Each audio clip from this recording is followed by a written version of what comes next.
सोलापूर महानगरपालिका हद्दवाढ भागातील 12 गावांच्या नगर भूमापन प्रक्रियेला अखेर गती मिळाली असून या महत्त्वाकांक्षी प्रकल्पासंदर्भात जनप्रतिनिधी आणि प्रशासकीय अधिकाऱ्यांसाठी विशेष प्रात्यक्षिक वर्गाचे आयोजन महापालिकेच्या यशवंतराव चव्हाण सभागृहात करण्यात आले। या बैठकीत नगर भूमापनाच्या संपूर्ण प्रक्रियेची माहिती सादरीकरणाद्वारे देण्यात आली। सोलापूर महानगरपालिकेच्या हद्दीत 1992 साली 12 गावांचा समावेश करण्यात आला होता। मात्र गेल्या 34 वर्षांपासून या भागातील नागरिकांना त्यांच्या मालमत्तेच्या कायदेशीर मालकी हक्क सिद्ध करण्यासाठी आवश्यक असलेली अधिकृत नोंद उपलब्ध नव्हती।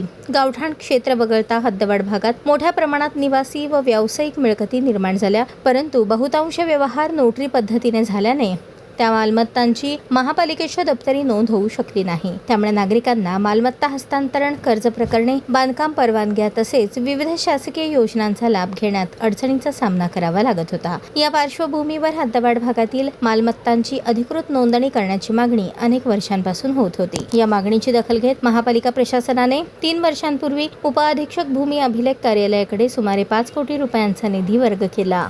त्यापैकी 2 कोटी रुपयांच्या खर्चातून उपअधीक्षक भूमी अभिलेख कार्यालय, सोलापूर महानगरपालिका आणि मेपेक AI प्रायव्हेट लिमिटेड या संस्थेच्या माध्यमातून नगर भूमापनाचे काम हाती घेण्यात आले। या सर्वेक्षणामध्ये ड्रोन आणि GIS तंत्रज्ञानाचा वापर करून अचूक मोजणी करण्यात येणार आहे। त्यातून डिजिटल नकाशे तयार होऊन मालमत्तांची अधिकृत नोंदणी, पारदर्शक व्यवहार आणि कायदेशीर मालकी हक्क निश्चित करण्यास मदत होणार आहे। यावेळी सभागृह नेते नरेंद्र काळे यांनी सांगितले की हद्दवाढ भागातील नागरिकांच्या अनेक वर्षांच्या प्रलंबित प्रश्नांच्या सोडवणुकीसाठी हे सर्वेक्षण अत्यंत महत्त्वाचे आहे।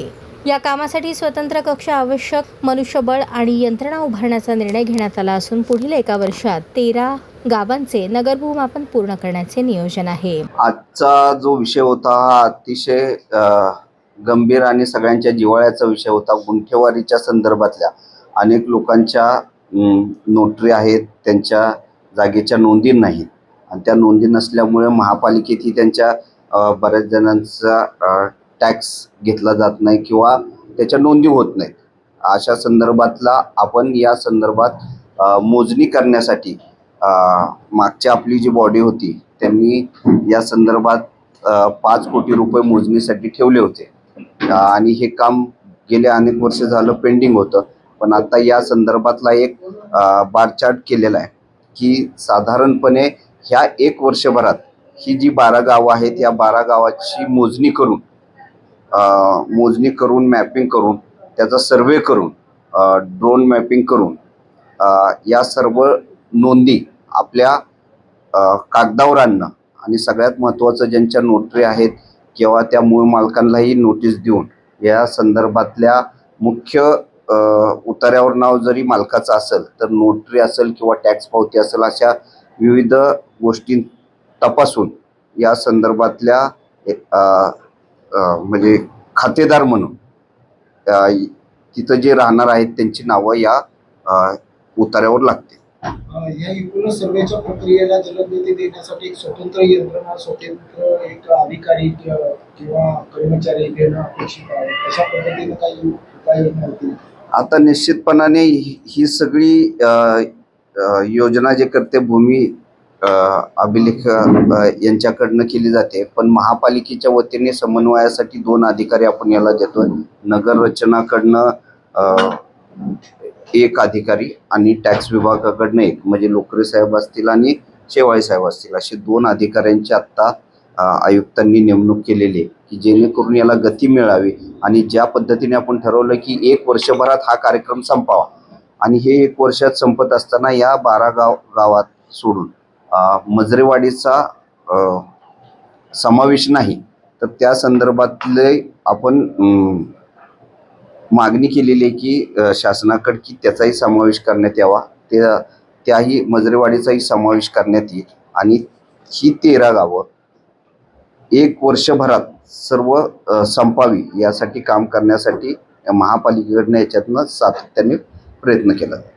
दरम्यान भाजपचे ज्येष्ठ नगरसेवक शिवानंद पाटील यांनी सांगितले की अनेक वर्षांच्या सातत्यपूर्ण पाठपुराव्यानंतर GIS आधारित नगर भूमापनाच्या कामाला प्रत्यक्ष सुरुवात झाली आहे. त्यामुळे हद्दवाढ भागातील नागरिकांच्या मालमत्तांना अधिकृत ओळख मिळण्याचा मार्ग मोकळा होणार आहे. नगरपालिका हद्दवाढ भागातील 12 गाव नगर भूमापन सिटी सर्वेच्या माध्यमातून आज महानगरपालिकेमध्ये सन्मान्य आयुक्त महापौर यांच्या समावेश जे PPT प्लॅन दाखवण्यात आले होत्या, ज्या 12 गावामध्ये ज्या प्रॉपर्टी 1992 पासून जी गावं समावेश झाल्या त्या महानगरपालिकेच्या हद्दीमध्ये, तेव्हापासून अनेक लोकांची ओरड आहे की महापालिकेचे आपल्याला आम्हाला परमिशन, बांधकाम परमिशन मिळत नाही, मोजणी होत नाही. या संदर्भामध्ये मागील कालखंडामध्ये माननीय शिवशंकर साहेब आयुक्तांनी त्या पूर्ण हद्दवाढची सर्वेसाठी 5 कोटी रुपये तरतूद केली होती त्यावेळेला.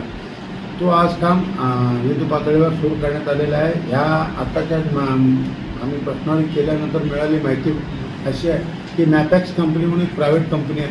त्या कंपनीला जे भूमी अभिलेखन व महानगरपालिका समावेश करून त्यांनी मोजणी देखील करण्यात आलेली आहे. आतापर्यंत त्या कंपनीला जवळपास महानगरपालिकेच्या माध्यमातून 2 कोटी रुपयाची तरतूद करण्यात आली. आता आम्हाला माहिती अशी मिळाली की साधारणतः हद्दवाढमध्ये 1.5 लाखून प्रॉपर्टी अधिक महानगरपालिकेमध्ये समावेश होईल.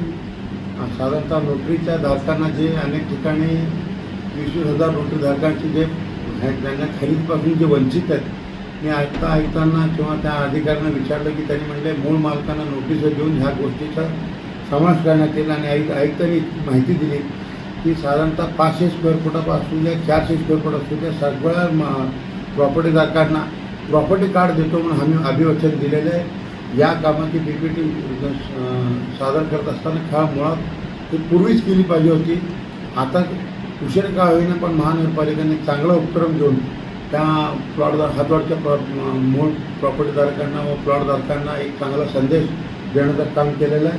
साधारणतः ह्या पूर्ण सर्वे होण्यासाठी साधारणतः 1 वर्षाची कालावधी त्यांनी सांगितलेली आहे. त्या वर्षभराच्या कालावधीमध्ये महानगरपालिकेच्या अनेक प्रॉपर्टी देखील समावेश आपल्या नव्याने होणार आहेत, जेणेकरून अडकलेले बांधकाम परमिशन असतील, अडकलेले नोकरीचे धारक असतील, त्यांना सर्व प्रॉपर्टी कार्ड मिळणार. महानगरपालिका ह्याच्या माध्यमातून उपयुक्त एक साधन राहील. हद्दवाढ भागातील हजारो नागरिकांच्या दृष्टीने महत्त्वाचे ठरणाऱ्या या प्रकल्पामुळे मालमत्तांच्या कायदेशीर नोंदीचा प्रश्न मार्गी लागण्याची अपेक्षा व्यक्त केली जात आहे.